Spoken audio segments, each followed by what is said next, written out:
Hello guys, once again you are welcome to our class of English where we learn the rules related to subject verb agreement.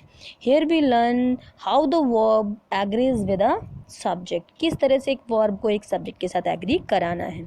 So in this context we have learned 21 rules in our 3 videos which previously I have uploaded and I think you have done your work very well. So this is our fourth part. ठीक है, और यहाँ पे हम देखेंगे अलग से rule. So this is the rule starts now. हम 22 रूल में देखेंगे कि when two subjects join with as well as then verb agrees according to the first subject.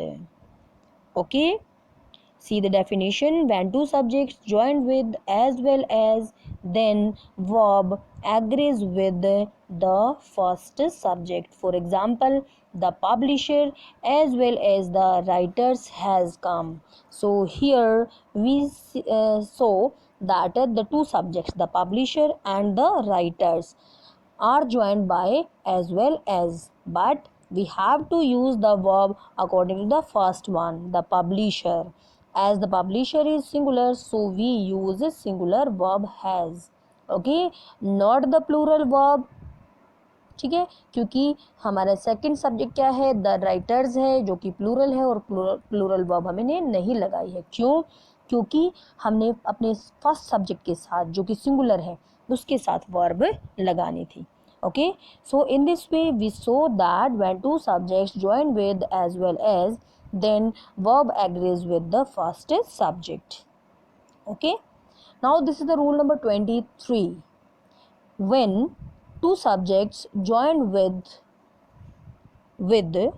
together with, along with, in addition to, and not, like, unlike, including, excluding, but, besides, except, rather than, accompanied by, headed by, guided by, governed by, controlled by, led by, dominated by, run by, then also the verb agrees with the first subject. इसमें भी जो अगर ये word आ जाते हैं फिर हमारा पहले सब्जेक्ट के साथ एग्री करेगी, दूसरे वाले को हमने नहीं कंसीडर करना, पहले वाले के साथ ही एग्री करेगी. इन वर्ड को आपने नोट डाउन कर लेना है. फिर से देखिए, with the word with, together with, along with, in addition to, and not, like, unlike, including, excluding, but, besides, except, rather than, accompanied by, headed by, guided by, governed by, controlled by, led by, dominated by, run by, then the verb agrees with the first subject. For example देखिए इसका, the criminal along with his followers was arrested. So we use the word according to our first subject which is the criminal, a singular. So the singular verb is used was.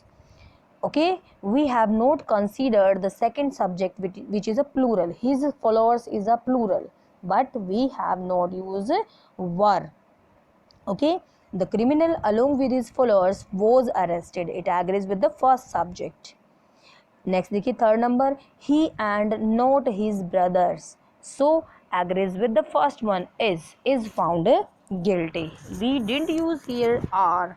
ठीक है, because we have to see only the first subject. This is the rule number 23. Okay, so now let us come to the rule number 24. When two subjects join with neither nor, either or, not only but also, then we have to use verb according to the second subject, according to the later subject, not the former one but the later one. Okay, कैसे? Neither he NOR I was guilty, ना वो और ना मैं guilty था. Third one में देखिए अच्छे से पता चलेगा, either the father or his sons, so the father is a singular, his sons are a plural. We agrees the plural verb, what, वर. ठीक है, हिज सन्स वर पनिश्ड. तो किसके अकॉर्डिंग है ये? लेटर सब्जेक्ट के साथ है, बाद वाले सब्जेक्ट के साथ है, सेकंड सब्जेक्ट के साथ है, क्योंकि हमारा फर्स्ट सब्जेक्ट कौन सा है? सिंगुलर है, फादर, और सेकंड क्या हुआ? प्लूरल। तो इसी के अकॉर्डिंग हमने प्लूरल वर्ब वर लगा दी है। तो हमारा रूल क्या बनता है? रूल ये कहता है कि when two subjects join with neither nor, either or, not only but also, then we use the verb according to second subject. Okay, चलिए, now this is only the thing understandable for you, but we have to now think about the rule number 24. ठीक है,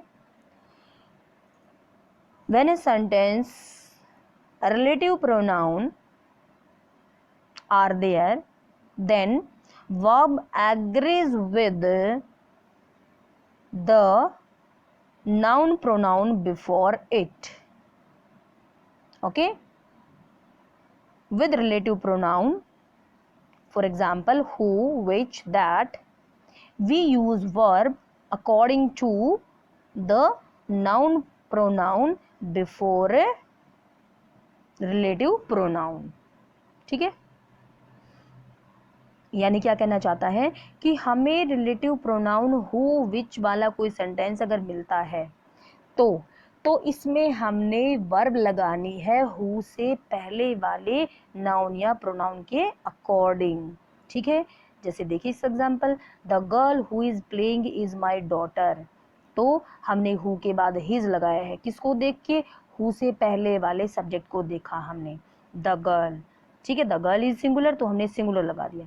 second में देखिए, the girls who are playing, यहाँ पे हमने are लगा दिया, क्यों? क्योंकि हु से पहले सब्जेक्ट हमारा क्या था? प्लूरल था, द गर्ल्स था। ठीक है, it is I who have written this letter. ठीक है, और it is I who has written this letter. तो आपने ध्यान से देखना है आई के साथ क्या यूज होता है? हैव होता है ना, आई हैज तो नहीं होता।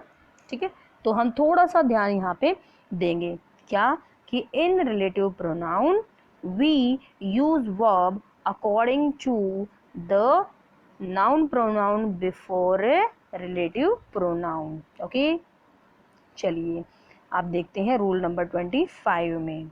रूल नंबर 25 में देखिए, with the cardinal adjectives. Cardinal adjectives क्या होते हैं? 1 2 3 4। ठीक है, with a cardinal adjective we use plural noun, but if the plural noun gives the sense of certain amount, certain weight, certain period, certain distance, certain height, then we use singular verb. फिर से देखिए इस rule को, definition 25 में, with cardinal adjective bracket में लिख दीजिए 1 2 3 4, we use plural noun, but if the plural noun gives the sense of certain period, certain weight, certain height, certain amount, certain distance, then we use singular verb. इसके example देखेंगे अब आप लोग। 2 tons of coal is not enough for him. So here we are talking about the quantity. ठीक है, certain ये क्या है? क्वांटिटी दी हुई है, 2 टन है, 2 टन दे दिए, फिर भी हमने इज लगा दिया, क्यों? क्योंकि ये मेरे लिए, ये उसके लिए क्या है? एनफ है, यानी कि सर्टेन थिंग है, ये कुछ अमाउंट है, निश्चित अमाउंट है, उसके लिए इतना ही काफ़ी है, इसीलिए हमने इज का यूज़ किया है। आप कहीं भी देख लीजिए, 6 years is a long period, 6 साल एक लंबा समय है, किसके लिए? एक निश्चित काम के लिए, एक सर्टेन हमारा जो डेस्टिनेशन है उसके लिए। ठीक है, तो इस तरह से हमने यूज़ कर लेना है, लेकिन उसी के रूल में हमने पहला बताया था कि प्लूरल यूज़ करने हैं, उसी को समझा रखा है बस, कि अगर वो अलग अलग बताता तो प्लूरल ही लगाना है। ऊपर वाले में क्या था कि अगर सर्टेन एक चीज़ को, एक यूनिट को दिखाता है तो हम इज लगा देंगे। ठीक है, और वैसे हमारा रूल क्या था? प्लूरल वाला। देख लो इसका एग्जाम्पल क्या है, 50 rupees are to be distributed among the student. देखो अब इसी को समझाती हूँ मैं आपको, ये तो डिस्ट्रीब्यूट कर देने हैं 50 रुपये अलग अलग, यानी कि अलग अलग यूनिट हो गई है, इसलिए हमने क्या लगा दिया? प्लूरल लगा दिया, आर लगा दिया 50 रुपीज़ के साथ। लेकिन अगर हम इसी को सिंगुलर बनाना चाहेंगे तो क्या कहेंगे? 50 rupees is not a great amount for Mohan. ठीक है। मोहन के लिए 50 रुपीज़ कोई ज़्यादा अमाउंट नहीं है, ये हमने सिर्फ मोहन की बात की, एक निश्चित अमाउंट की बात की है 50 रुपीज़। फिर उसके साथ हम क्या लगा देते हैं, इज लगा देते हैं। Okay, so now let us see some of the example कि अगर आपका कोई भी एक समूह आ जाता है निर्जीव चीज़ों का या सजीव चीज़ों का, ठीक है, ह्यूमन बीइंग को छोड़ करके, तो उस पूरे कलेक्शन के लिए हम इज ही लगाते हैं। बेशक आपको वो कलेक्शन लग रहा है, बेशक वो कलेक्टिव नाउन है, लेकिन हमने सिंगुलर वर्ब यूज करनी, जैसे बंच ऑफ कीज, ठीक है, a flock of sheep, a net of a set of comms, a crowd of people, a series of events, an army of soldiers, a class of students, a team of players, a fleet of ships, a pair of shoes, a chain of mountains, a herd of cattle, a galaxy of stars, a band of musicians। इन सब के साथ singular verb ही आएगी। जैसे कि एक example दे रखा है आपको, a herd of oxen is grazing, heard का मतलब पूरा एक समूह है, बैलों का एक समूह, इज ग्रेजिंग चर रहा है, आर ग्रेजिंग नहीं होगा, क्यों, वो है तो एक यूनिट ना, है तो पूरा समूह, एक ही समूह है ना, तो इसलिए हमने क्या लगाया है, इज लगाया है। ओके, आपका रूल नंबर 27 हमें बताता है with furniture, advice, news, information, luggage, baggage, percentage, poetry, knowledge, dirt, dust, traffic, electricity, music, breakage, stationery, scenery, confectionery, poetry, bakery, crockery, behaviour, armour. We use singular verb because these are the singular subject. हम इन सब के साथ singular verb use करेंगे, क्यों, क्योंकि subject हमारा क्या है, सिंगुलर है। ठीक है, सब्जेक्ट सिंगुलर तो हमारी वर्ब क्या होगी, सिंगुलर होगी।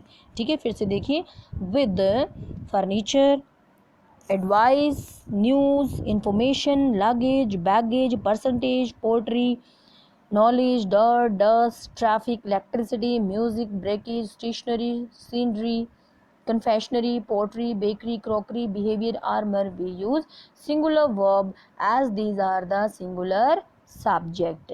इस एग्जाम्पल देख लीजिए, the news is true, okay, all the luggage has been stolen, singular लगाया हुआ है, all the luggage have been लिखेंगे तो गलत हो जाएगा, क्योंकि इनके सिंगुलर प्लूरल बनाने का तरीका ही अलग होता है। जैसे देखिए फर्नीचर, अगर हम आ फर्नीचर लगेंगे सिंगुलर में तो भी गलत, फर्नीचर्स लिखेंगे प्लूरल में तो भी गलत। यानी कि अगर इन सभी वर्ड जो यहाँ पे दे रखे हैं इनके साथ अगर हमने आ लगा दिया तो भी गलत है, अगर इनके साथ एस लगा दिया तो भी गलत है। तो फिर ठीक क्या है, तो ठीक के लिए हम आपको दिखाएंगे ये ठीक है। ठीक है, कैसे कि अगर इंफॉर्मेशन का सिंगुलर है तो वो क्या होगा, अ पीस ऑफ इंफॉर्मेशन। आगे से आप ऐसे नहीं कहेंगे कि I have an information, no, you will say I have a piece of information. अगर आपको प्लूरल बनाना है तो I have pieces of information, okay, pieces बन जाएगा ना कि इंफॉर्मेशंस बन जाएगा। ठीक है, तो पीस ऑफ इंफॉर्मेशन होता है और पीसीज ऑफ इंफॉर्मेशन होता है। इसी तरह से एन आइटम ऑफ न्यूज़ होता है, एन आइटम ऑफ न्यूज़ नहीं होता है। ठीक है, एन आइटम ऑफ न्यूज़ और आइटम्स ऑफ न्यूज़, ये सिंगुलर प्लूरल आपको बहुत सारे ये जो टर्म्स मैंने अभी अभी बताई थी इसके लिए है। जैसे हीप ऑफ रबिश होता है, हीप्स ऑफ रबिश होता है, लेकिन हीप्स ऑफ रबिशेज कभी नहीं होता, रबिशेज तो बनता ही नहीं है। ठीक है, अ स्पैक ऑफ डस्ट है सिंगुलर में तो स्पैक्स ऑफ डस्ट है प्लूरल में। ठीक है, स्पैक ऑफ डस्ट कभी नहीं होता, स्पैक्स ऑफ डस्ट कभी नहीं होगा। ओके, इसी तरह से अब बिट ऑफ नॉलेज होता है और बिट्स ऑफ नॉलेज होता है, ध्यान रखने हैं आपने। ओके, अब इसके नोट में देखेंगे हम, 27 के नोट में ही देखेंगे, some nouns seems plural having S E S at the end but they agree with singular verb as they are singular subject। ठीक है, दिखने में बेशक हमें प्लूरल लग रहे हैं लेकिन वास्तव में वो सिंगुलर हैं, उनकी वर्ब सिंगुलर ही लगानी है। जैसे कि आपको एग्जांपल दे दिया, कुछ हमारी डिजीज हैं with the name of disease, measles, mumps, shingles, okay. Second हम आपको बताते हैं कुछ हमारे गेम्स होते हैं with the name of games like billiards, balls, darts, droughts, ठीक है। इसी तरह से हमारे कुछ कंट्रीज के नेम होते हैं जैसे the United States, the United Nations, the Athens, the Philippines, the East Indies, the West Indies, the Wales. इसी तरह से कुछ बुक्स के नाम हैं, क्या है ये सिंगुलर है, दिखने में हमें बेशक प्लूरल लग रहे हैं लेकिन क्या है ये सिंगुलर है, जैसे the Arabian Nights, the Arms and the Man, the Rivals, the Lamb's Tales from Shakespeare, Sohrab Rustum, the Lions of the East. इसी तरह हमारे कुछ सब्जेक्ट होते हैं physics, economics, civics, statistics, mathematics, ethics. तो ये सारे क्या हैं, दिखने में बेशक प्लूरल लग रहे हैं लेकिन इनके साथ क्या आना चाहिए, सिंगुलर ही आना चाहिए, ठीक है। तो इस तरह से आपको डिफरेंट डिफरेंट एग्जाम्पल दिए गए हैं। ओके, चलिए।